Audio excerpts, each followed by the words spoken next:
Namaskar. Hello and welcome to P Guru's channel. I'm your host, Sri Iyer. Joining me today after a long time is Francois Gautier, and we're going to talk about France, the country he was born in. He lives in India, of course, and he has written some excellent articles about the ongoing violence in France that is threatening to engulf the rest of Europe. What are the problems? What are the solutions? And where do things stand today? Let's find out. Francois, namaskar and welcome to P Guru's channel. Thank you. Nice to be with you. Francois, you are an amazing person. You never shirk away from telling the truth. Even in all your articles, even when you are praising Modi, you're also showing the mirror to him. Whether it is the issue that you had in Auroville, I hope that problem got solved. I never did ask you about that, about bureaucratic overreach and the visas and things like that. We'll talk about that. We have time, but first, France is burning. They've burned a church now. First, it was a big library in Marseille, now a church. Have the miscreants been found, and has there been any chemical analysis done about that? I'll start from that. Please take it away. Right. Actually, it's a very complicated problem. As you said, I live in India, but I remain a Frenchman. Of course. I do write. I try to concentrate on my French writing, so lately have been writing a lot of French books. I just finished a biography of Indira Gandhi. So, and I'm trying to concentrate on the French angle. Now, as you know, Mr. Modi left this morning for France. Yeah. He's a guest of honor on the French National Day, which is tomorrow, 14th of July, when the Bastille where the King of France used to imprison his enemies. So the Bastille was taken over by the people of France. Thus, we celebrate the Bastille takeover as French National Day. We wanted to interview Mr. Modi actually for Le Point, which is the largest circulation French political magazine, which got 5 million readers, which is a lot for France. But unfortunately, Mr. Modi didn't agree to the interview. Maybe he felt that it was very touchy at the moment because of the French riots. Now, as you know, France colonized North Africa, mostly North Africa, that is Tunisia, Morocco, Algeria. So in those days, it was rather bloody and violent, and it exploited the people of North Africa tremendously. It looked normal in these days. Of course, today, it doesn't look so normal. So there is an anger. This is the first element of these riots in France.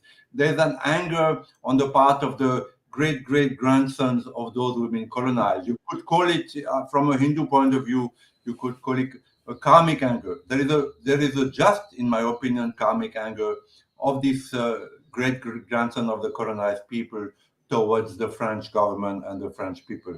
That is the first element. The second element, of course, is Islam. We have had many conversations about that.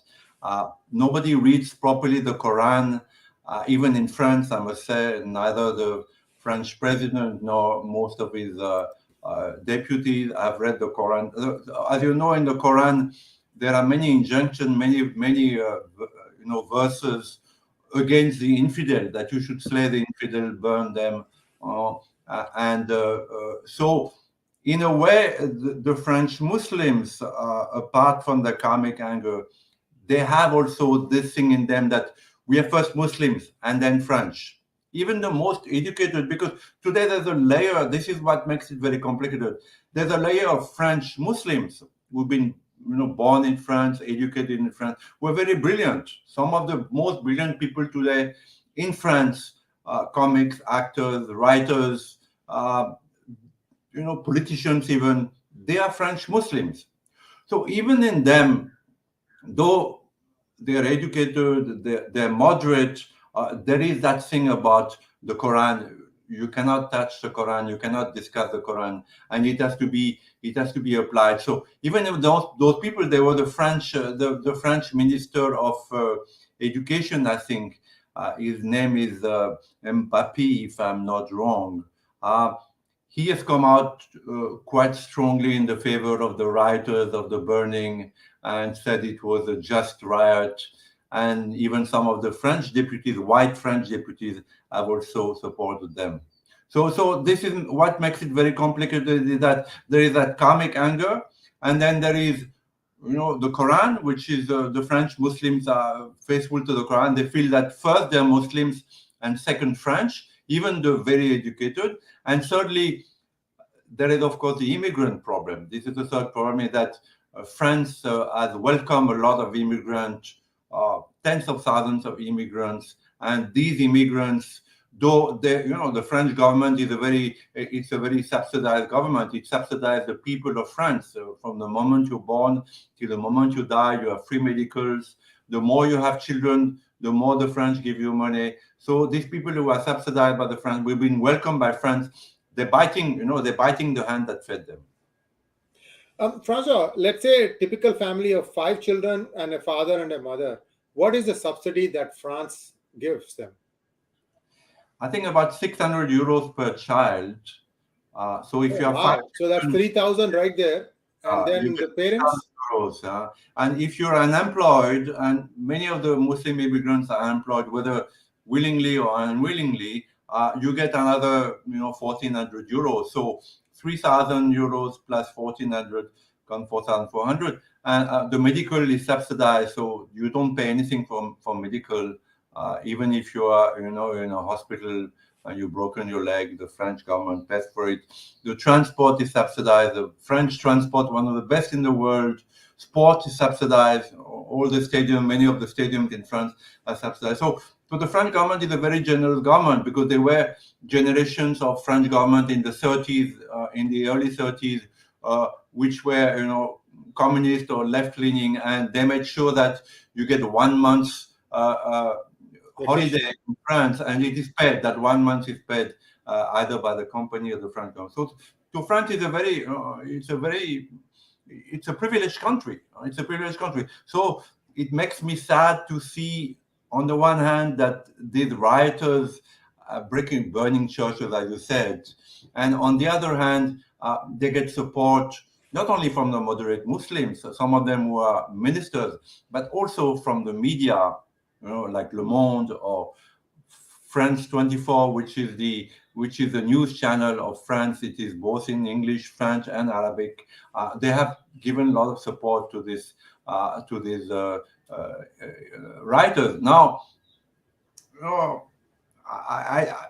it's a very sad story, because the writers normally, like it happens in India, they start by burning public buses, and trains, and cinemas, and they riot shops. They loot a lot. So it's a very sad story, and it is even sadder that there is support on the part of the media and some of the politicians and the moderate Muslims. As you know, there's a famous French footballer called Mbappé. He's one of the best footballers in the world. He's a brilliant guy. He actually plays for Paris Saint-Germain, which is one of the main club of Paris, which is actually owned by Qatar, by the state of Qatar.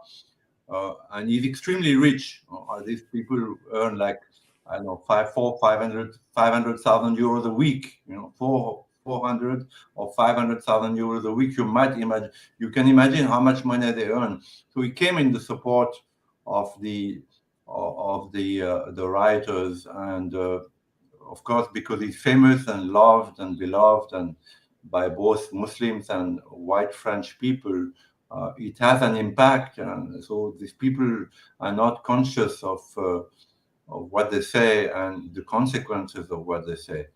So as a Frenchman, I feel sad. I can understand some of the anger. I can understand some of the anger of these people, because in the 50s and 60s, after the Second World War, when French people started, the economy started picking up again, there are some jobs that the French didn't want to do anymore, picking up trash and being a coolie or being a mason. So they imported from this colonized country, which had become independent. Most of them had become independent, or were on the verge of becoming independent.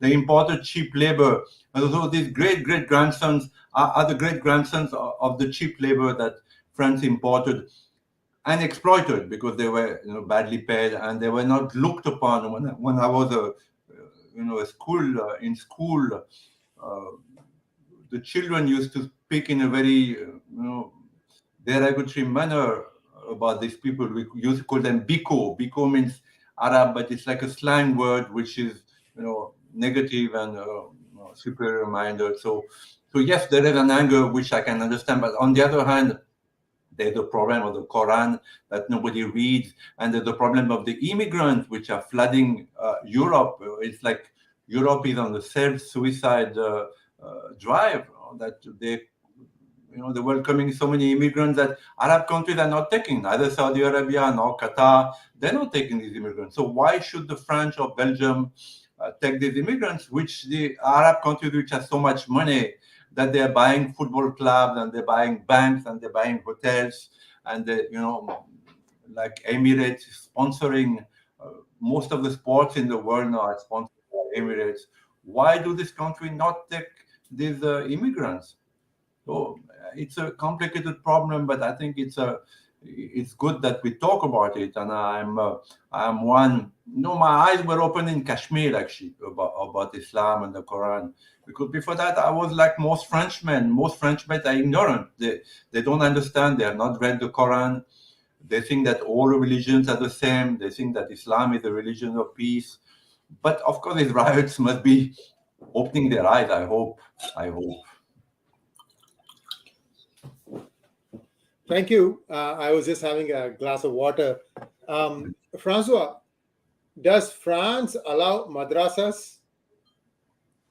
What do you mean, madrasas? Madrasas are religious schools. Madrasas. Yeah. France allows, of course. There are many mosques in France. There are certain towns in France like Marseille, which is the capital of the south on the Mediterranean, where there is like in India, there are 30, 40% Muslim, which is a huge thing because they are the people who come out in the streets. So yes, there are many mosques in France. Mr. Macron has been known to be tough sometimes. He wasn't now in this moment of the riot, but he's known to be tough on mosque, saying that mosque and madrasas have to be regulated. And I think a few mosques were closed in France, but they sprout everywhere and it's difficult to control them.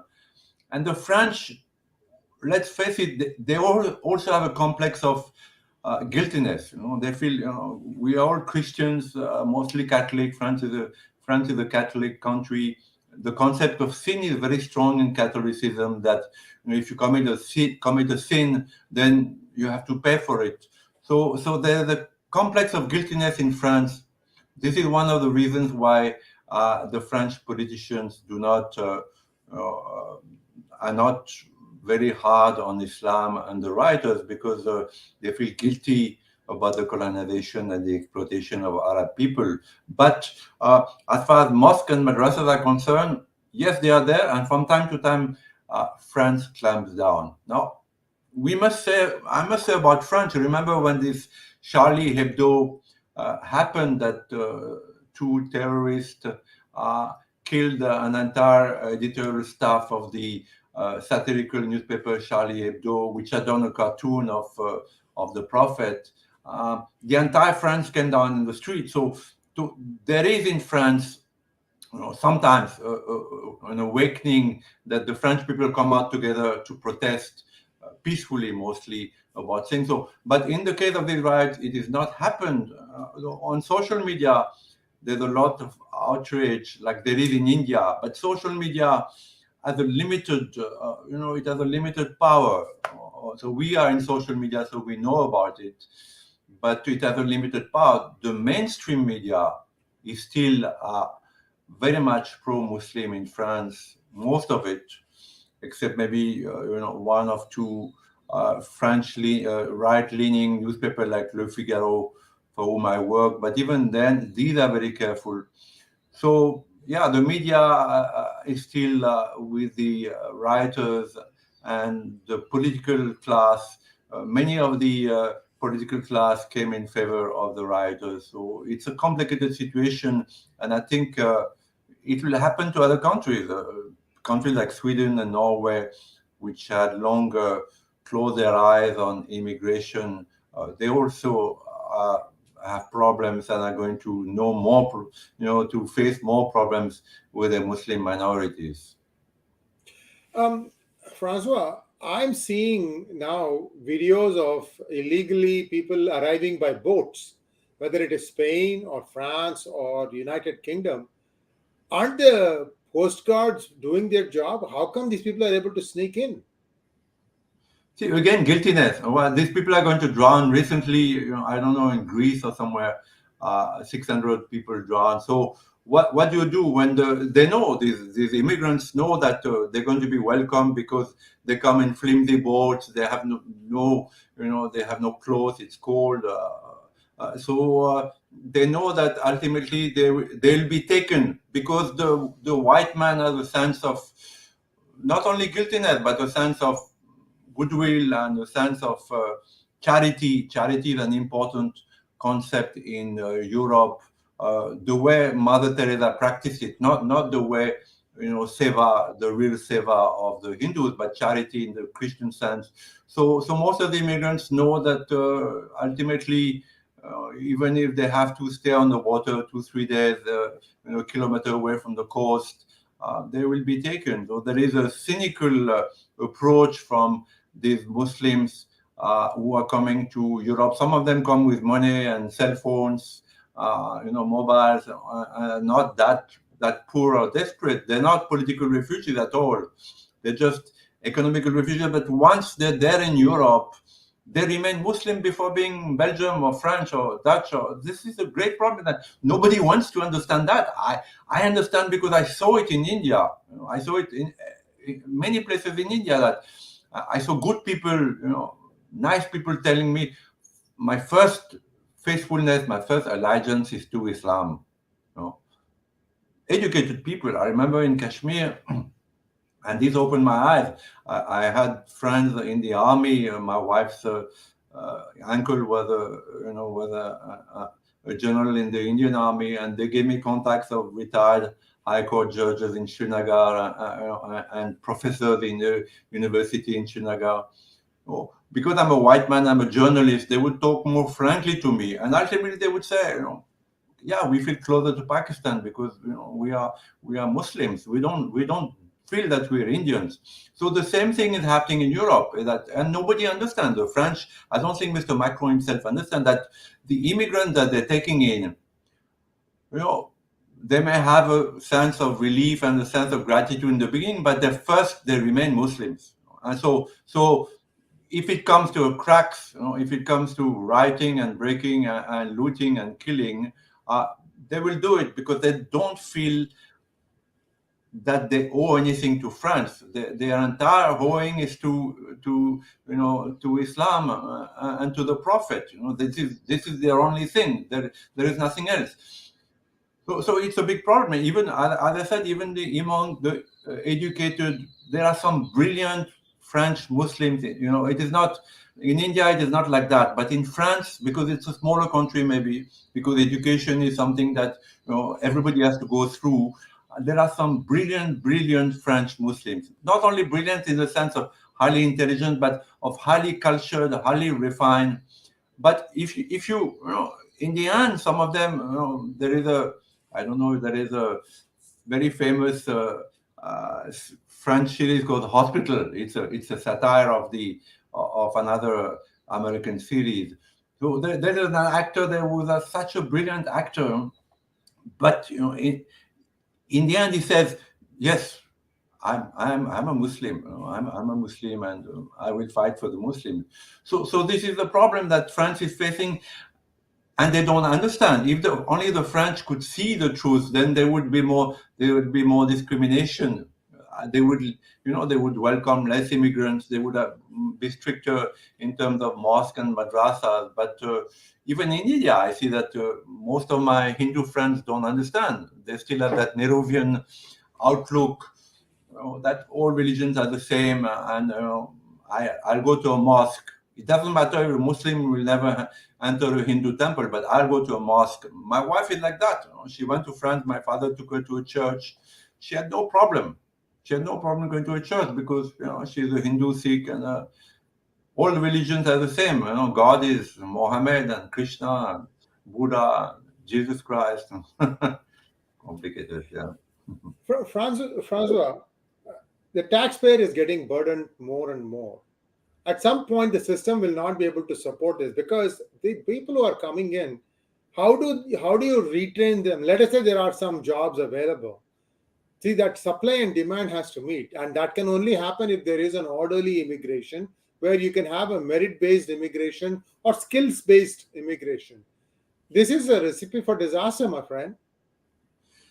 Yeah, I think so. In France, there's something called social security. It's got another name now. It's what basically gives all the doors, and you have children, you get money, you have medical, you get money. So it's in deficit. It's losing a tremendous amount of money. I think many of the French government institutions. I don't know about the railways, but certainly the metro, the buses, the hospital, they are subsidized because they lose money. So I don't think France can assimilate the immigrants economically. Forget about culturally and socially wise, but economically, I don't think France can assimilate them. They don't have the job for them. So it's a vicious circle because these youth are unemployed. So there is anger because they're unemployed. Though as I said, you can be unemployed in France and live fairly comfortably. I mean, not in the center of Paris, but of course in the suburbs. And this is where the vicious circle comes because they live in the suburbs, in these high-rise buildings made in the 60s, which are a den of crime also and drugs. So they have anger towards the French state because they live in the suburbs, because they are on the dole, because they're unemployed. So they vent their anger from time to time in writing. It will happen again in France. The rioting is something that's going to happen soon, for sure. And the more immigrants they have, the more the rioting will go. Of course, there are some white French people who join them. This is another problem with that. Among the rioters, you will always find a few white French people who, out of idealism or blindness, whatever you call it, feel that this is also their battle. And there are some violent people who just, for the sake of violence, of breaking down things. There are some people who love breaking down. So you will find some white French youth who are happy to break down stores. Anarchists, yeah. So this is the problem also, is that there is a support from the white French people. Like in India, there is support, from the Hindus, intellectual and Hindu media, because most of the intellectuals in India, people like Romila Tapar, they basically they have a Hindu name, so they're Hindu by birth, but they're working against Hindu. So the same thing is there in France. So it's a very complex problem. And I think it's also maybe the hand of God. Shrobindo said that it is the hour of unexpected, and we see that the Ukraine war and these immigrants are totally reshaping the world order, not only the European order, but the entire world order. And few are coming out as winners, like China. China will come out as winner of this Ukraine war. And I think Islam will, for the moment, is coming out on top of everything, because nobody is able to have neither a police answer or a political answer to the rioting. Francois, there are three positions I see being taken in Europe. One is that of Poland and Hungary, which said that we are not taking any immigrants. We are Christian. We want to stay Christian. That's one. The second is countries like Italy, who have turned conservative, or we should say go right, and the prime minister just announced a lot of restrictions or regulations, I must say, on who is going to be preaching at the madrasa, what they are going to be preaching at the madrasas. Is France at that level today, or is there is very light regulation of what gets taught in madrasas? Because you said that you started with saying that it is the teachings in Quran that need to be reviewed, and some of that cannot be applied in modern day life. I agree with you on that. So I don't think any Muslim is ready, or any. I think recently in India now, yesterday and the day before, there was a high-level conference attended by Mr. Ajit Doval of so-called moderate Muslims from Saudi Arabia, Egypt, maybe, who came for that conference, who said, "I don't know, we're all brothers." But we know that it's not the fact. It's not the truth. I think I don't know. I think from a racial point of view, from an ethnic point of view, we see more and more mixed couple in United States. In France, I see now that the ads, before the ads were only white people. If you look at ads, it reflects the reality, because ads are basically turned towards economy. They're not, neither political nor good-willing. They just, ad because they want to sell their product. So I see most of the ads in France are at least a black or a Muslim, an Arab-looking person. There are many. I play basketball. I'm still trying to play basketball. So I play basketball when I go to France, and most of the good players are either black French or Muslim French, and there are a few white French who come, and the white French actually imitate the way Muslims greet each other, the way blacks greet each other. So black and Muslim is fashionable today in France. So there might be a mixing of the races, more mixed couple, and eventually the French-looking person of the 22nd century might not look as white as he is or she is now. So so it's super difficult. I mean, we can't apply right or wrong, or we can apply dharma and adharma maybe, but we can't say right or wrong. There is definitely a mixing of the races. There's definitely a changing of patterns, a changing of civilization. There is a clash of civilization, but at the moment, the white man seems to be losing. Is this, in your opinion, a version of Arab Spring happening in France, like a French Spring? Yeah, you can say that. Yeah. Yes, you can say that. You can absolutely say that. Because it spilled over to Belgium and Switzerland, and like you said, Sweden and Finland, Norway, all these countries have some amounts of Muslim population. UK has an even bigger number, probably on par with France, and Germany also has a fair number. See, the thing is, it just sets Europe on fire, on top of all the other immigrants that are coming into Europe from Ukraine, for example. I'm hearing 10 million have crossed into Poland and onwards to much of Western Europe. I mean, this, my friend, cannot sustain for long. What is the Macron government, and more importantly, what is the EU going to do about it? Because there's another important question that I'm going to ask you about EU and its eagerness to talk about the violence in Manipur in India. We'll come to that in a bit. Let's first talk about how do we stabilize this? No, as far as EU is concerned, I think one of the bigger dangers with immigrants is Turkey. That Turkey is at the door of Europe. Most of the invasions, the Muslim invasions, came by Turkey, because at that time the caliphate was called the Caliphate in India. The French called it the Khalifa, and they came from Turkey to conquer Europe. The French stopped it. I think I forgot the exact date, but there was a French king called Charles Martel. He defeated the Muslim army, so France was not conquered at all by the Muslims. Spain also was partly conquered, but ultimately they left. Wars. There are parts of Yugoslavia, like Kosovo and Albania, which where the Muslims came from Turkey and actually conquered and remain. And today they are the only Muslims countries of Europe. But now Turkey is a danger, because Turkey is part of the European nation, and it's also, I think, vying to be part of NATO. So Turkey is a danger. Erdogan is a brilliant, dangerous man. So I see that Europe is facing multiple dangers in terms of Islam. One from the immigrants, two from their own people who have the nationality, Swedish nationality, the Muslims who have Swedish nationality or French nationality or Belgian nationality, and Turkey.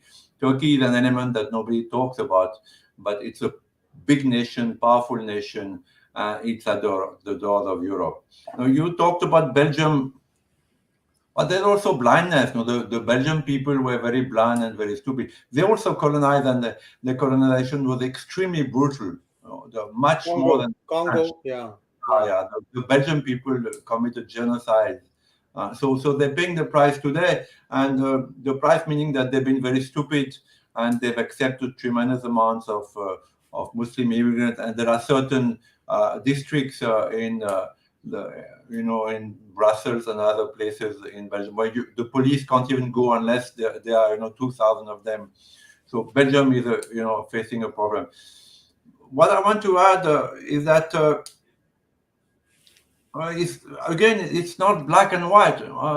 Recently, my wife was in France, and my sister has, she has totally opposite opinions to me. She's taken refugees in her home. She helps Pakistanis, and she told my wife was in Toulon, which is one of the major cities in south of France. Yeah. Told my wife, I have very good friends, Turkish people in Toulon, which I helped when they were immigrants. I helped them go and see them. So reluctantly, my wife went to see them, and they were super nice people. They were super nice people. The daughter, father, mother, they took her in a house and made her welcome and gave her food and dropped her back to a hotel. So again, it's not that simple. I mean, it's not like Mr. Macron has, cut and dry decision. Is that there are good aspects. There are very good aspects of Muslims. There are very good people in Islam, and I myself have experienced that they can be very welcoming. When I drove from Paris to Delhi, when I first came to India, my best friend was a Muslim. He was a French Moroccan. And all these Muslim countries, we crossed Turkey and Iran and Afghanistan and Pakistan. He would say salam alaikum, and people would open. I was with him, and they would open the door and give us food and give us shelter and give us a hookah. So it's not that simple. But yet we need to fight Islam, because Islam is a danger to humanity. In the end, if I have to conclude, I have to say, we need to fight Islam because Islam is a danger to humanity. There is no doubt about it, because the Quran is very clear that you have to convert the whole world to Islam, whether it is by indirectly by immigrating and taking over the countries, or by force, by violence, by killing, by bombing. So Islam is a danger to humanity, and ultimately this war between Islam. Now we saw it in France. It erupted in France, but the entire world has it, and the entire world needs to, and it will eventually come to the conclusion that yes, we need to fight Islam. The Chinese are smart; they understood it. Of course, they did it in a very autocratic manner, as the Chinese do, and they put them all in camps or re-education camps. But free Europe, the free West, the democratic free West, is ultimately going to have to face the problem that there is a war against Islam, and Muslim might be very good people, but we, like in the Bhagavad Gita, they're my brothers and sisters, and they're good people opposite me. But ultimately, I have to fight it because it's my dharma. So, in my own way, as a journalist, as someone who's seen that face of Islam, I fight it, and I'm not afraid to say that there is a war going on between Islam and the civilized world, and the so-called civilized world, and we need to fight that war each in our own way. Francois, let's take a quick step back and look at something else that's happening. The EU Parliament wants to discuss the violence in Manipur. Now, Manipur, we all know it's an internal matter of India. They've had these skirmishes for a long time. Now, a High Court ruling has essentially caused the rift. And from what we are seeing, one side is having, they're armed to the teeth by Chinese and other weaponry. And the other side is, and also they also live in the hills and they can shoot and scoot. The other people are like sitting ducks. Now, the government is trying to stabilize this. Why is the EU so keen on poking its nose in India's affairs when it can't even solve its own affairs? Yeah, there's a great hypocrisy in the West. The white people, they feel unconsciously, most of them, that they're superior to India in terms of democracy, human rights, and generally. The Chinese have no, they say it openly that we are superior. But Western people, and this is the problem with human rights agencies and Indologists, is that they feel secretly that they're superior. So yes, they feel that in terms of human rights, they're superior to India, and they need to give lessons to India. I find it strange that Mr. Modi accepted the fact that human rights lady, and I forgot the title of the other lady, who's a Bihari Muslim from Bihar. Uzra from US. Yeah, allowed to, Secretary, yeah. visit India. And of course, they'll go to Kashmir and speak to the Kashmiri Muslims. And the Kashmiri Muslims who attacked India, because I was there, I covered it.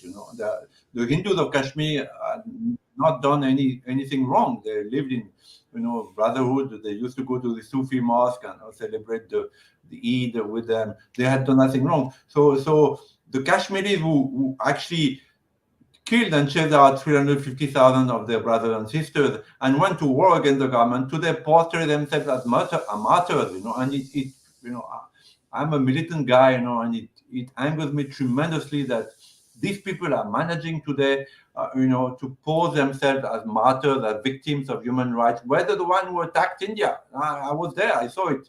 They started, this time it was JKLF, they started kidnapping and killing and raping, and the Indian government, the Indian army never attacked them. So they fired the first shots, and today, so of course these human rights people will talk to them and they'll come back with the sense that Muslims are persecuted in India. But I live in this country and I know that there is more freedom in India than there is in France. In France, if you're Hindu, it's difficult to open a temple.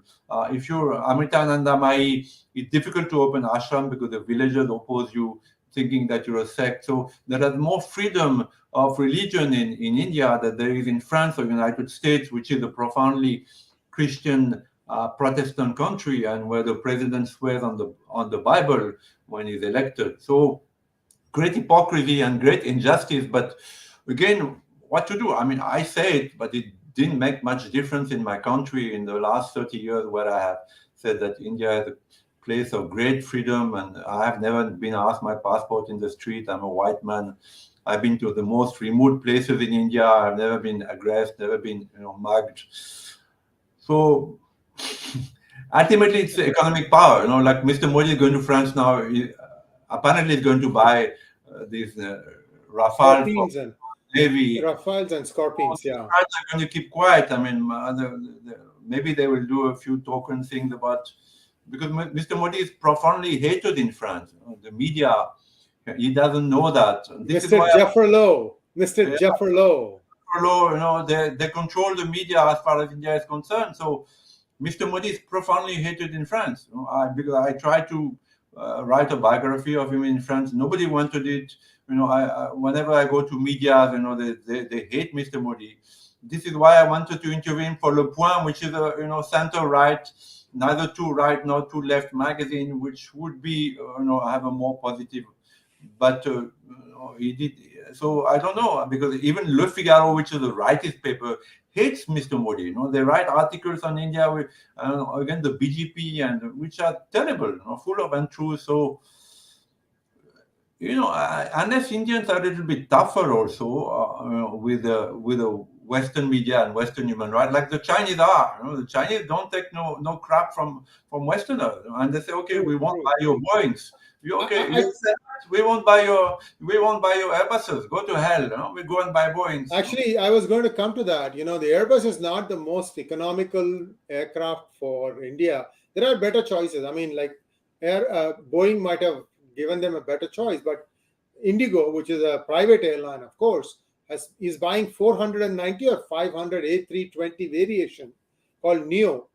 500. That's a lot of aircraft. On top of that, Air India is buying about 250.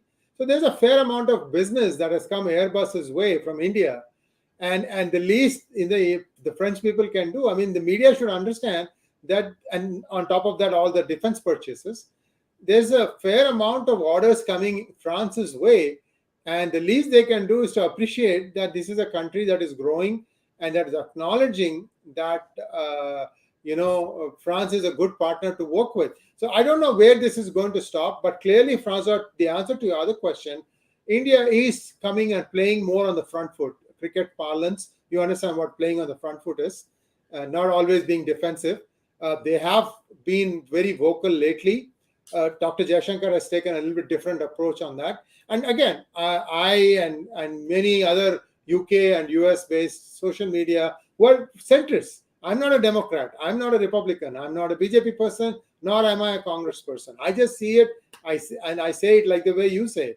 I'm center, and my philosophy is a little bit to the right, that I want free enterprise.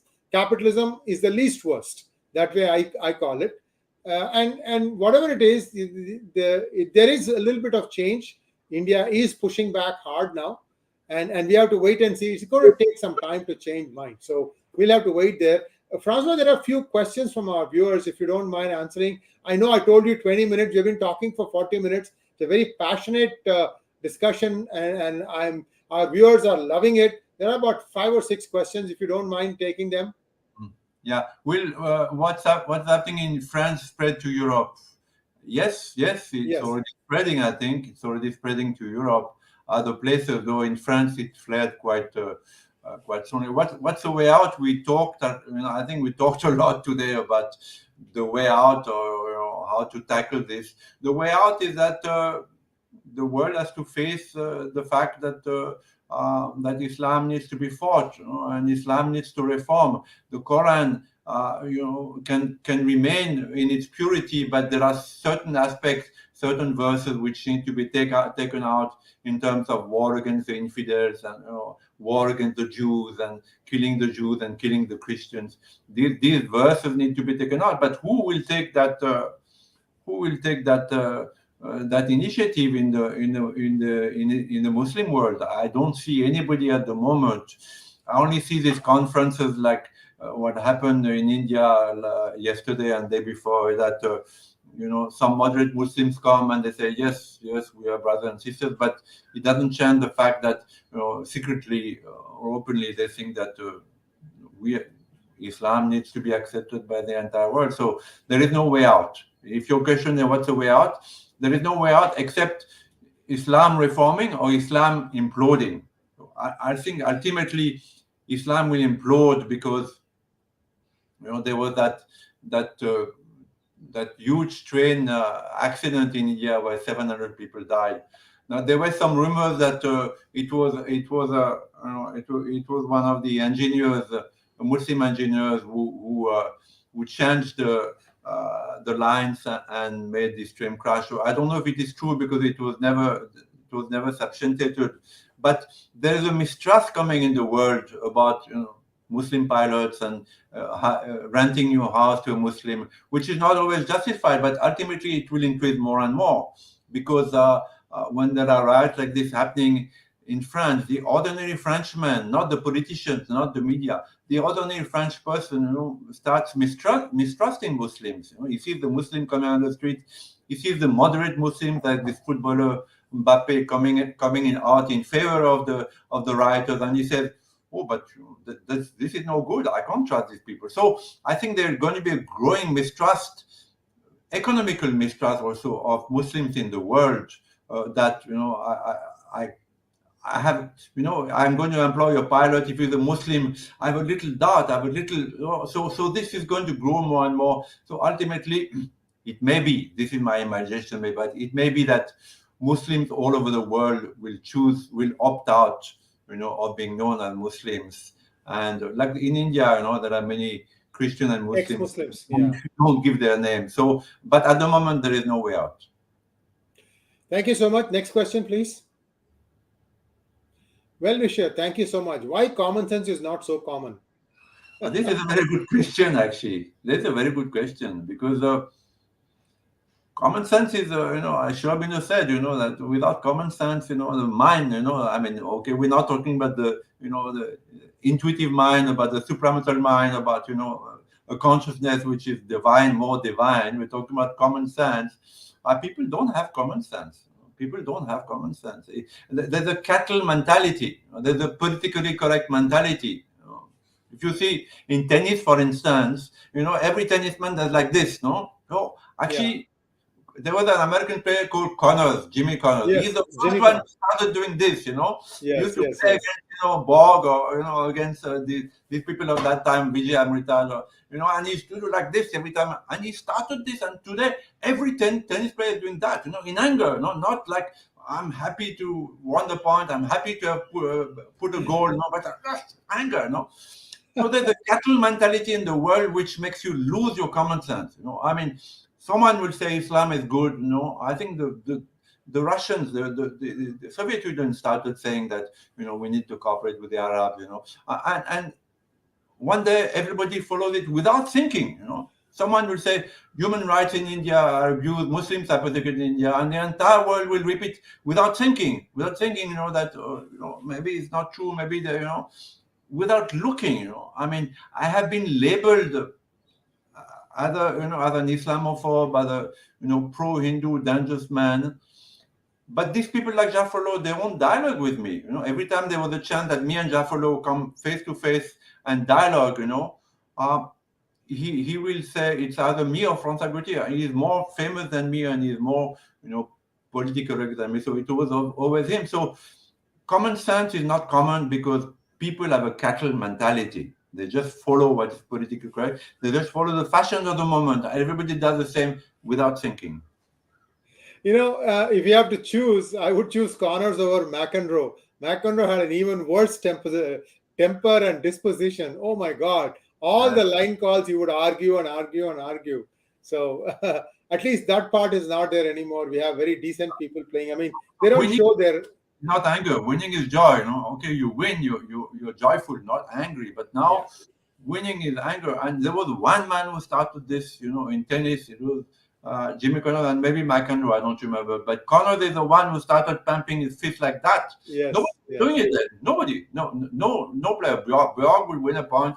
He would smile or he collapse on the grass, when he won Wimbledon. But nobody was doing that. Today, every tennis player is doing it. Men, women, youngsters, everybody is doing the same thing that one man started.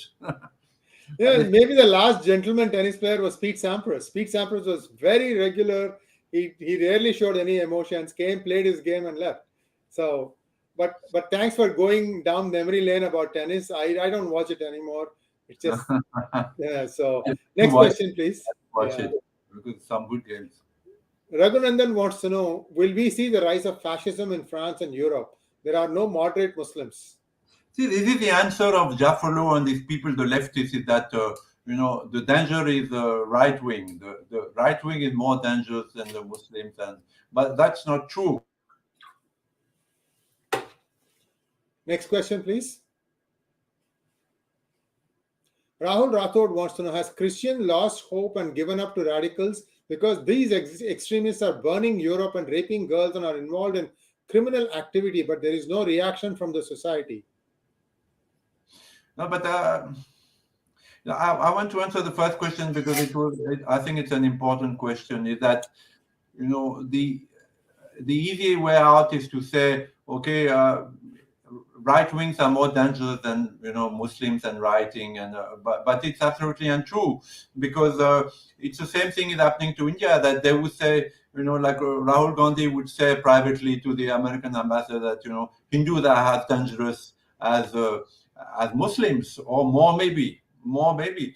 Again, this is not common sense, because if you look at statistics, Hindus don't ram planes full of innocent people against towers full of innocent people. Hindus don't blow themselves up, in Palestine or whatever. Hindus are fairly peaceful people, so no common sense. But it is an argument that is difficult to defeat, because right wing is something, fascism is something that, of course, because of Hitler and Mussolini in the Second World War, fascism is something, it's a specter that Europe is afraid of. But there is no comparison. There is no comparison. Fascism, the people who oppose the Islam in France are called fascist. They're called, so they're more dangerous than Muslims. They're not burning, they're not killing, but they're called fascists, so they're more dangerous. I've been called a fascist. I never killed anybody. I never, threatened anybody. I never rioted. I never burned anything. But I'm called a fascist, so I'm more dangerous than a Muslim, actually. So it refers to the previous question, and this question is that no, there is no fascism in France. I mean, even Mrs. Le Pen, for whatever her faults, I don't know her personally. She never killed anybody. She never rioted. She never burnt anything. Not like the Muslims do in France, And yet she's deemed more dangerous than the Muslims who riot and burn and loot and they, and attack. They attacked a mayor's family also.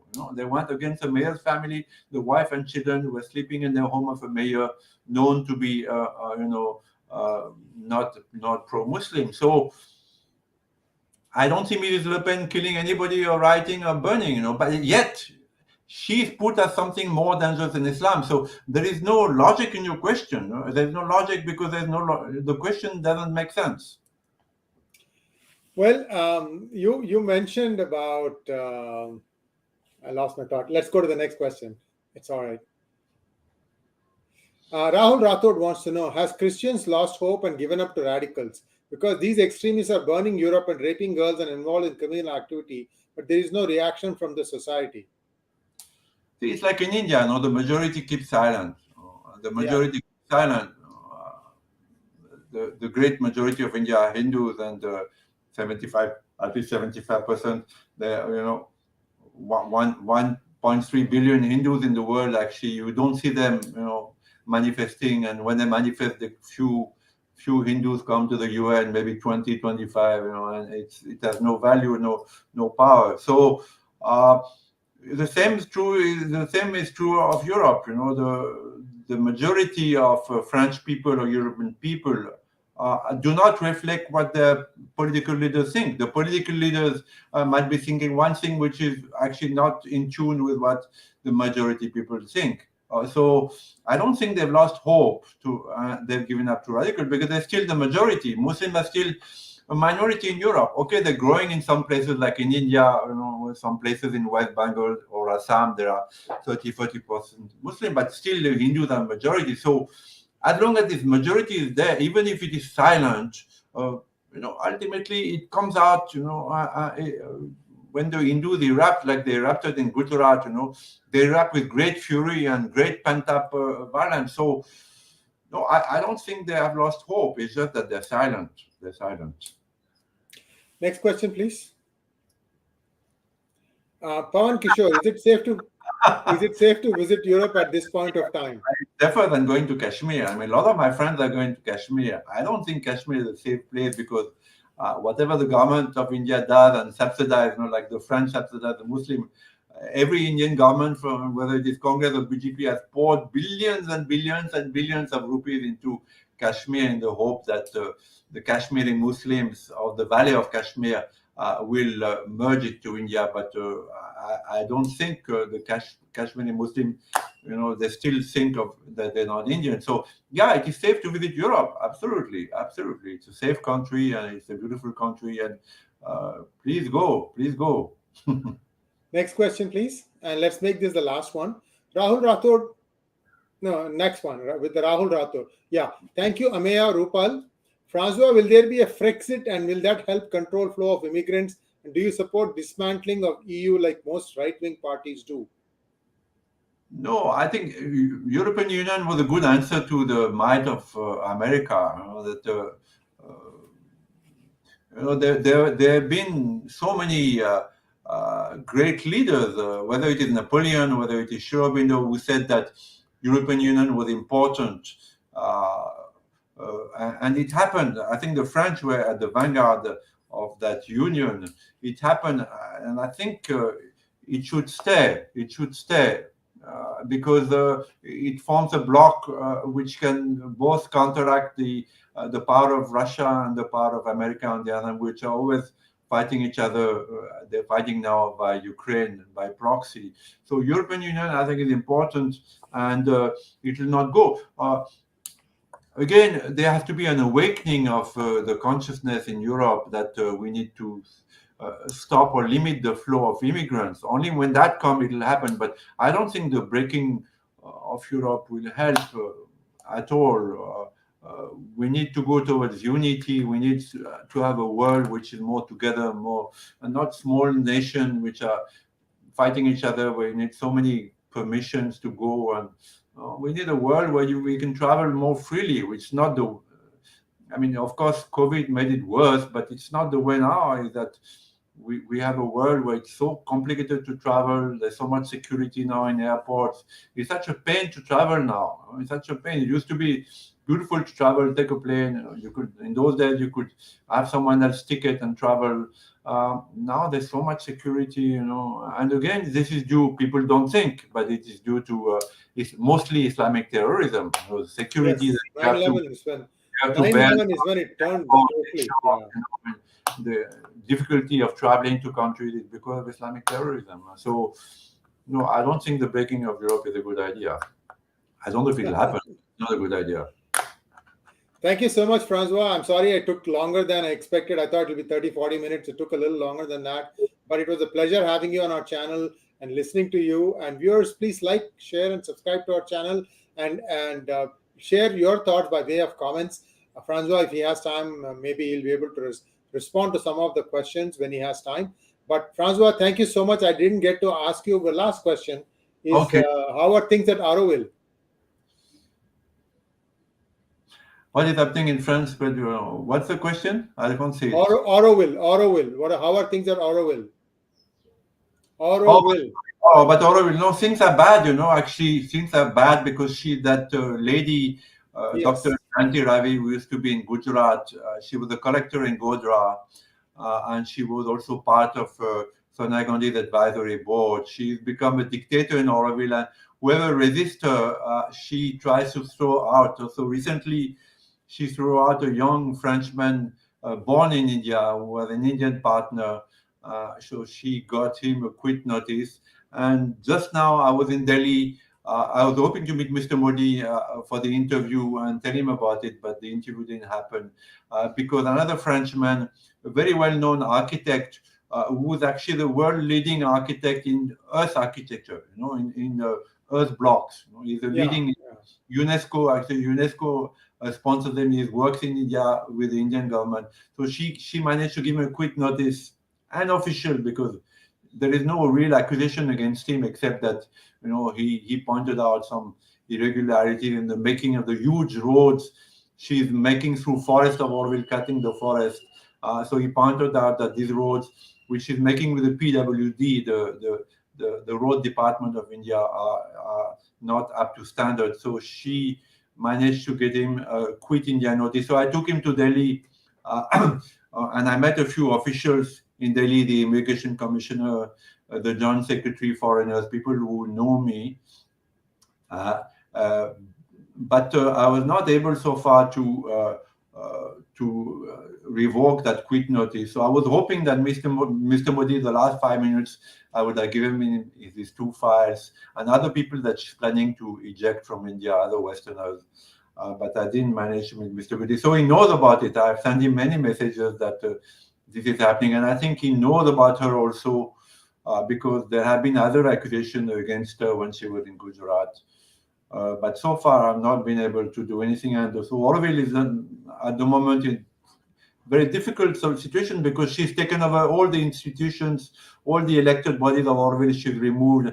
She's put her people in place. Like we talked about politicians and the silent majority. So she has 15% of Auroville with a 12 to 15%, and the other 85% are either openly or covertly against her. But she has the government, she has the police. She may have someone higher than that in Delhi backing her. So at the moment, this is really, really sad because, Francois, according to me, Auroville is a place where people come and reflect in the aura of Sri Aurobindo. He was a great reformer. We just finished his 150th anniversary. A great reformer, well advanced in his thought process. And I think this sounds a little bit like cheap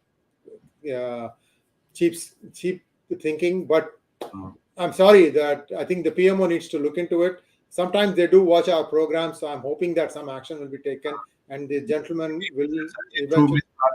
We should send it to Mr. Amit Shah because he knows her, I think, and he's a man. He's a man who could do something about it.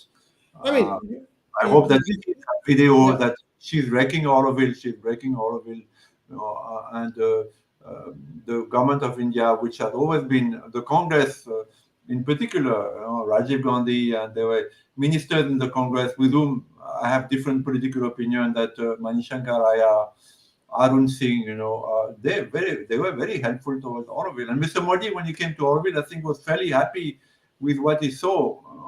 And he went to the matrimony, he visited a few places. So I don't know what happened, but she's destroying Auroville. And it's very Well, sad. let's hope that something happens, something good. And thank you once again, Francois. Namaskar. Namaskar.